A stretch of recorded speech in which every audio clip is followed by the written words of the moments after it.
Hello everyone, we are here again to our channel Learning with Cheetna Dalal to discuss the remaining chapter of the sentence. In the last video, I explained about the sentence and its parts, and in this video, I will explain composition of the sentence और units और components of the sentence. सो अभी तक अगर आपने मेरे channel को like और subscribe नहीं किया है तो आप उसे कर लें और साथ में बेल आइकन को प्रेस करना बिल्कुल मत भूलिएगा. So without wasting the time, let's start the chapter. Next step is composition of the sentence. What does this word composition means? Composition means structure. It means हमारे पास बहुत सारे words हैं, उनको हम कैसे अरेंज करें सीक्वेंस में कि हमें एक मीनिंगफुल सेंटेंस मिल जाए. Okay, clear? Composition means structure. Okay, सबसे पहले स्ट्रक्चर में हमें ज़रूरत पड़ती है किस चीज़ के? सब्जेक्ट की. तो सब्जेक्ट के बारे में हम लास्ट वीडियो में काफ़ी डिटेल से पढ़ चुके हैं. अब हम इसे आगे करेंगे. सब्जेक्ट के साथ साथ हमने वहाँ पे किया था प्रेडिकेट. ओके, प्रेडिकेट के बारे में. अब प्रेडिकेट में क्या क्या चीज़ें इंक्लूड होती हैं जिससे कि हमारा सेंटेंस बनता है. लेट्स सी. हमारे पास सबसे पहले होनी चाहिए एक वर्ब. वर्ब के बारे में हमने लास्ट वीडियो में भी थोड़ा सा पढ़ा था. एक बार फिर से एक्सप्लेन कर देती हूँ. वर्ब होती क्या है? ये वर्ब सब्जेक्ट ने जो भी काम किया, सब्जेक्ट की जो भी पोजीशन है या सब्जेक्ट का जिस चीज़ पे पोजेशन है, अधिकार है, ये सब चीज़ें इंक्लूड होती हैं हमारी वर्ब के अंदर. Let's try to understand with the examples. I throw a ball. यहाँ पे आई ने क्या काम किया? आई ने थ्रो करने का काम किया है, उसने फेंकने का काम किया है. ओके, उसने फेंका है किस चीज़ को? बॉल को. ओके, यहाँ पे आई का काम क्या हो गया? हमारा वर्ब क्या हो गई? Throw. Next sentence. I have a book. Have, यहाँ पे जो हैव है ये आपकी मेन वर्ब का काम कर रही है. वो कह रहा है आई के पास क्या है? आई का किस चीज़ पे पोजीशन है, अधिकार है? बुक के ऊपर. बुक किसकी है? आई की है. ओके, तो ये हो गई हमारी वर्ब. नेक्स्ट आता है हमारा वर्ब के बाद आता है हमारा ऑब्जेक्ट. ऑब्जेक्ट क्या होता है? सब्जेक्ट ने जो काम किया वो हो गई वर्ब, और उस वर्ब से कौन अफेक्टेड हुआ, कौन प्रभावित हुआ, वो हो गया हमारा ऑब्जेक्ट. क्लियर? वर्ब से जो भी अफेक्टेड हुआ वो हो गया हमारा ऑब्जेक्ट. अब ऑब्जेक्ट जो होता है उसको भी हम टू पार्ट्स में डिवाइड करते हैं. First is direct object, next is indirect object. अब ये डायरेक्ट ऑब्जेक्ट और इनडायरेक्ट ऑब्जेक्ट क्या होता है? डायरेक्ट ऑब्जेक्ट वो ऑब्जेक्ट होता है जो बिल्कुल डायरेक्टली सीधे सीधे वर्ब से अफेक्टेड होते हैं. सीधा सीधा वर्ब का प्रभाव जिसके ऊपर पड़े वो हो गया हमारा डायरेक्ट ऑब्जेक्ट. और जो वर्ब से रिलेटेड तो है लेकिन उसका सीधा अफेक्ट नहीं हो रहा है उसके ऊपर, वो हो गया हमारा indirect object. Let's try to understand with the examples. इसको थोड़ा सा ब्रॉड कर देते हैं ताकि हमें अच्छे से दिखाई दे. Okay, now it's clear. Example is I bought a cycle. I bought, मैंने खरीदा. बॉट होगी हमारी वर्ब. ओके, वर्ब का रिसीवर कौन है? मीन्स वर्ब बॉट, क्या चीज़ बॉट हुई है? वो हमारी है साइकिल. ओके, ये हमारा वर्ड है जो डायरेक्टली वर्ब की कॉन्टेक्ट में आ रहा है. Clear? I bought what. Verb के बाद हमने लगाना है क्वेश्चन. या तो आप लगाएंगे व्हाट या आप लगाएंगे whom. ओके, कौन कौन से दो वर्ड्स हैं? What and whom. मैंने लगाया आई बॉट व्हाट, मुझे आंसर मिल गया क्या? अ साइकिल. मैंने खरीदी है, क्या खरीदी है? एक साइकिल खरीदी है. तो व्हाट लगाने से जो आपको आंसर मिले वो हो गया आपका डायरेक्ट ऑब्जेक्ट, यानी कि जो सीधा वर्ब के कांटेक्ट में है, सीधा वर्ब का रिसीवर है. Okay, next sentence. I bought a cycle for my mother. I bought what? Cycle, direct object. I bought for whom. मैंने अब बॉट के बाद लगाया for whom. I bought for whom? For my mother. अब whom लगाने से जो हमें आंसर मिल रहा है वो हो गया हमारा इनडायरेक्ट ऑब्जेक्ट. क्लियर? व्हाट लगाने से आंसर मिले तो आपका डायरेक्ट ऑब्जेक्ट, whom लगाने से आंसर मिले तो वो आपका इनडायरेक्ट ऑब्जेक्ट। नेक्स्ट आप ट्राई करें, father gave the guard his salary आना चाहिए था यहाँ पे, आप कुछ और भी वर्ड यूज़ कर सकते हैं। फादर गेव व्हाट, आंसर बताइए। Yes, his salary. His salary जो यहाँ पे आएगा वो हो गया आपका direct object. Father gave whom, father ने दे दिया, किसको दे दी, द गार्ड। whom लगाने से हमें आंसर मिला द गार्ड, तो ये आपका हो गया इनडायरेक्ट ऑब्जेक्ट। सो ये था हमारा डायरेक्ट और इनडायरेक्ट ऑब्जेक्ट। लेकिन कई सेंटेंसेस ऐसे होते हैं जहाँ पे हमें ऑब्जेक्ट नहीं दिया हुआ होता है, सिर्फ सब्जेक्ट होता है, वर्ब होती है, इतना ही सफिशिएंट है। Let's see, there are people are in the hall. यहाँ पे इसका स्ट्रक्चर समझते हैं। पीपल हो गया हमारा सब्जेक्ट, ओके, ये अच्छे से राइट नहीं हुआ, पीपल हो गया हमारा क्या, सब्जेक्ट। आर जो है हमारी हेल्पिंग वर्ब है, लेकिन यहाँ पे इस सेंटेंस में वो मेन वर्ब का काम कर रही है, तो सब्जेक्ट के साथ हमें मिल गई वर्ब। अब क्या चीज़ें लगानी थी जिससे हमें ऑब्जेक्ट का पता चले, यस, व्हाट एंड whom लगाना था। लगा के देखते हैं, people are what are the people, answer मिला, नहीं मिला।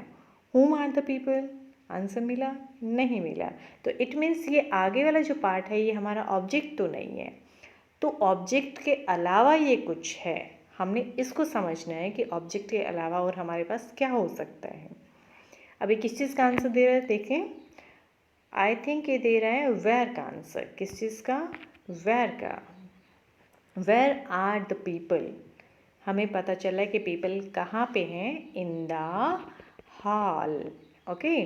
ये हमारी पोजीशन को बता रहा है, प्लेस बता रहा है कि हम कहाँ पे हैं, तो ये हो गई adverb of place, okay, clear.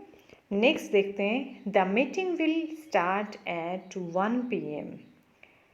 यहाँ पे मेन जो वर्ब है उसको फाइंड आउट करते हैं। विल स्टार्ट हो गई हमारी हेल्पिंग वर्ब और मेन वर्ब।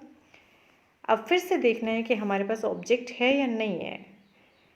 कैसे, what the meeting will start, sentence ही नहीं बना, आंसर मिला, नहीं मिला। तो ये किस चीज़ का आंसर दे रहा है हमें, ये आंसर हमें देगा व्हेन का। किस चीज़ का, व्हेन का। When the meeting will start, okay. Time, हमें टाइम भी दिया हुआ है एट 1 PM, तो ये हो गई हमारे adverb of time, clear. Next है, the player did not attend the practice session. The player find out करते हैं वर्ब को, डिड नॉट अटेंड, हर हमने लगाना है क्वेश्चन। क्वेश्चन किस चीज़ का आंसर दे रहे, देखिए, the player did not, sorry, the player did not attend the practice session, players ने प्रैक्टिस सेशन को अटेंड नहीं किया। देयरफॉर, इसलिए, the team had to pay a fine to the cricket board, इसलिए जो टीम है उसको एक फ़ाइन भरना पड़ेगा क्रिकेट बोर्ड के, उनको क्रिकेट बोर्ड को फ़ाइन देना पड़ेगा। अब यहाँ पे ये देयरफॉर है, इसी से पता चल रहा है हमें कि उनको फ़ाइन क्यों देना पड़ेगा, क्योंकि उन्होंने प्रैक्टिस सेशन अटेंड नहीं किया, इसलिए। तो ये रीज़न बता रहा है, फर्स्ट सेंटेंस में जो भी काम हुआ है उसका रीज़न बता रहा है ये देयरफॉर हमें, तो ये हो गया एडवर्ब ऑफ रीज़न। नेक्स्ट है हमारा the king fought, again the verb find out करते हैं, वो हमारी फॉट है, यहाँ पे हम क्वेश्चन बनाएंगे। द किंग फॉट किस चीज़ का आंसर दे रहा है, ये आंसर दे रहा है हमें हाउ का। The king fought how the king fought, किस तरीके से किंग लड़ा, तो आंसर मिल गया हमें ब्रेवली, राजा जो है बड़ी बहादुरी से लड़ा, तो ये हमारा शो कर रहा है मैनर को। नेक्स्ट वाला जो है किस चीज़ का आंसर दे रहा है, in the battle, yes, place के बारे में बता रहा है, ओके। तो ये था हमारा कंपोजिशन। अब नेक्स्ट जो हम पढ़ेंगे वो पढ़ेंगे यूनिट्स या कंपोनेंट्स ऑफ द सेंटेंस। हमें पता है कि अभी तक हमने पढ़ा था कि वर्ड्स को कैसे अरेंज करें ताकि हमें मीनिंगफुल सेंटेंस मिले। अब हम पढ़ेंगे कि सेंटेंस बनते किस चीज़ से हैं। सबसे पहले तो हमें पता है कि वर्ड की ज़रूरत होती है, ओके। हमने काफ़ी अच्छे से पढ़ा है कि वर्ड के बिना हम सेंटेंस नहीं बना सकते हैं। तो वर्ड क्या होता है, fixed arrangement of some letters, कुछ लेटर्स को हम अरेंज कर दें ताकि हमारा वर्ड बन जाए। लेटर क्या है, NMA, कोई मतलब निकला नहीं। हम इसको अरेंज करेंगे तो हमारे पास एक मीनिंग निकलता है MAN, मैन। तो हमने इनको अरेंज कर दिया। ऐसे ही रन है और वी है। जब हम सिस्टमेटिकली अरेंज करते हैं तब हमें वर्ड्स मिलते हैं। ओके, सिस्टमेटिकली अरेंज करने पे हमें वर्ड्स मिल गए, लेकिन खाली वर्ड्स से हम सेंटेंस नहीं बना सकते, हमें कुछ और भी चीज़ों की ज़रूरत पड़ती है। क्या? जैसे कि फ्रेज। सॉरी, एक बात बताना बीच में भूल गई। ये जो वर्ड्स होते हैं ये आपका कोई भी नाउन हो सकता है, जैसे मैन, मैन यहाँ पे एक नाउन है। रन, ये यहाँ पे एक वर्ब है। वी, ये हमारा क्या होता है? वी प्रोनाउन होता है। तो इसी तरीके से वर्ड्स कोई भी पार्ट ऑफ स्पीच हो सकते हैं। Okay, next is phrase. Phrase क्या होती है? Phrase is a part of sentence that conveys partial meaning. बहुत इंपॉर्टेंट है इस चीज़ को समझना। पार्शियल मीनिंग मीन्स हमें मतलब समझ में आ गया है जो अगला कहना चाह रहा है, लेकिन वो कंप्लीट सेंटेंस नहीं है। देखते हैं कैसे। एग्जाम्पल है first, in the class. Class में तीनों के तीनों जो वर्ड्स हैं वो सिस्टमेटिकली अरेंज हैं। हमें समझ में आ गया कि क्लास में वो कहना चाह रहा है। अब सेंटेंस बनाते हैं। Where is your friend? आपने मुझे आंसर दे दिया इन द क्लास, बजाय कि कंप्लीट सेंटेंस बोलने के my friend is in the class. Okay, sentence पूरा नहीं बोला, आपने कुछ वर्ड्स को यूज़ किया जिससे मुझे मीनिंग क्लियर हो गया। तो ये हो गया पार्शियल मीनिंग। सेंटेंस यूज़ ना करके आप उसके मीनिंग को कन्वे कर देते हो, मीनिंग अगले को समझ आ जाता है। Okay, next is made up of would. लकड़ी की बनी हुई। ओके, लकड़ी की बनी हुई कोई भी चीज़ है जिसके बारे में पूछ रहा होगा। From which material this table is made up of? Answer आपने दे दिया मेड अप ऑफ वुड।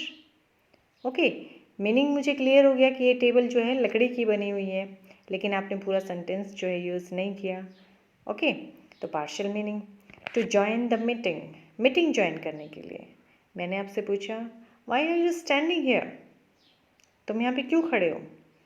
आपने बोल दिया to join the meeting, meeting join करने के लिए। तो आपने कंप्लीट सेंटेंस का यूज़ नहीं किया। क्या? I am standing here to join the meeting. Instead of this आपने बोल दिया टू जॉइन द मीटिंग। तो मुझे मीनिंग क्लियर हो गया कि आप यहाँ पे मीटिंग अटेंड करने के लिए खड़े हैं। ओके, ये था आपका पार्शियल मीनिंग। नेक्स्ट हमें किस चीज़ की ज़रूरत पड़ती है? क्लॉज की। अभी क्लॉज क्या होता है? Clause is a group of words. Again ये एक ग्रुप ऑफ वर्ड्स है जिसके अंदर which has a subject and a finite verb, जिसका एक सब्जेक्ट हो और साथ में आपको वर्ब दी हुई हो। तो सेंटेंस में भी हमारे पास यही चीज़ें होती हैं, सब्जेक्ट होता है और वर्ब होती है।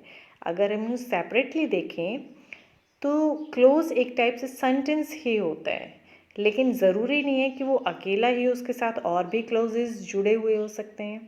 ओके, हमारे पास जो फर्स्ट क्वेश्चन अराइज होता है इस डेफिनेशन से वो होता है फाइनाइट वर्ब। अब ये फाइनाइट वर्ब क्या होती है हमें ये समझना होगा। फाइनाइट वर्ब वो वर्ब होती है जो अकॉर्डिंग टू टेंस और अकॉर्डिंग टू सब्जेक्ट अपने आप को चेंज कर लेती है। कैसे? Let's see the example. Rita painted a picture. Painted यहाँ पे हमारी वर्ब है। Okay, next sentence, Rita paints a picture. First sentence में हमने पास्ट टेंस को यूज़ किया, सेकंड सेंटेंस में हमने प्रेजेंट टेंस को यूज़ किया है। नेक्स्ट देखते हैं, रीता विल पेंट। यहाँ पे हमने फ्यूचर टेंस को यूज़ किया है। तो अकॉर्डिंग टू टेंस हमारा यहाँ पे वर्ब है वो चेंज हो रही है। लास्ट सेंटेंस देखते हैं, शी पेंट्स अ पिक्चर। यहाँ पे हमने सब्जेक्ट के अकॉर्डिंग चेंज किया है। सब्जेक्ट हमारा सिंगुलर है, सिंगुलर के अकॉर्डिंग जो हमारी वर्ब है वो भी हमारी सिंगुलर हो गई।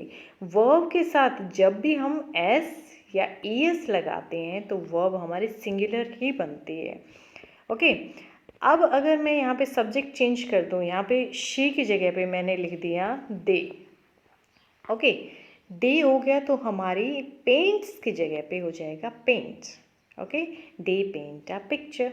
तो हमारा सब्जेक्ट और टेंस के अकॉर्डिंग वर्ब जो है वो चेंज हो रही है। तो ये हो गई हमारी फाइनाइट वर्ब जो टेंस और सब्जेक्ट के अकॉर्डिंग चेंज हो गई है। नेक्स्ट वो कहता है it forms a part of a sentence. Close जो होता है खुद एक सेंटेंस भी हो सकता है, और अगर इसमें एक सेंटेंस के अंदर बहुत सारे क्लॉजेस हैं तो वो एक सेंटेंस का पार्ट भी हो सकता है. Let's try to understand with example. The player did not attend the practice session. यहाँ पे फुल स्टॉप आया हुआ है, तो यहाँ तक हमारा सेंटेंस कंप्लीट हो जाता है. देखते हैं कैसे. द प्लेयर, यहाँ पे ये हमारा सब्जेक्ट हो गया.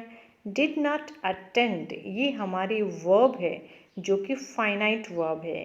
कैसे फाइनाइट वर्ब है समझें. मैं इसका टेंस चेंज कर सकती हूँ. The player will attend the practice session. The player attended the practice session. तो मैंने इसका टेंस चेंज करके देख लिया, हो रहा है. तो ये हमारा है एक क्लॉज. क्लॉज के अंदर हमें फाइनाइट वर्ब दी हुई है. नेक्स्ट देखते हैं. Therefore the team had to pay the cricket board. इसलिए जो टीम है उसको पे करना होगा फाइन क्रिकेट बोर्ड को. ओके, यहाँ पे ये देयरफॉर से शुरू हो रहा है. इट मीन्स ये पहले वाले सेंटेंस से रिलेटेड है. ये एक अलग क्लॉज है और इसी सेंटेंस में एक दूसरा क्लॉज जुड़ा हुआ है, वो ये वाला है. ओके, यहाँ से स्टार्ट करके यहाँ तक ये एक क्लॉज है. कैसे. ये हमारे पास सब्जेक्ट है. हैड जो है हमें मेन वर्ब का काम कर रहा है, तो ये हमारे पास क्या हो गई, वर्ब हो गई, जो कि चेंज हो सकती है. तो इस सेंटेंस में हमारे पास 2 क्लॉजेस हो गए. ओके, एक सेंटेंस में कितने भी क्लॉजेस हो सकते हैं, ये कोई भी निश्चित नहीं होता कि कितने होंगे. वो खुद एक क्लॉज हो सकता है. जो खुद क्लॉज होगा, अगर वो अकेला ही है, कोई और सेंटेंस और भी उसमें क्लॉज इंक्लूड नहीं है, तो वो खुद एक सेंटेंस बन जाता है. Okay, this was the chapter for today. Till the next video, have a nice day.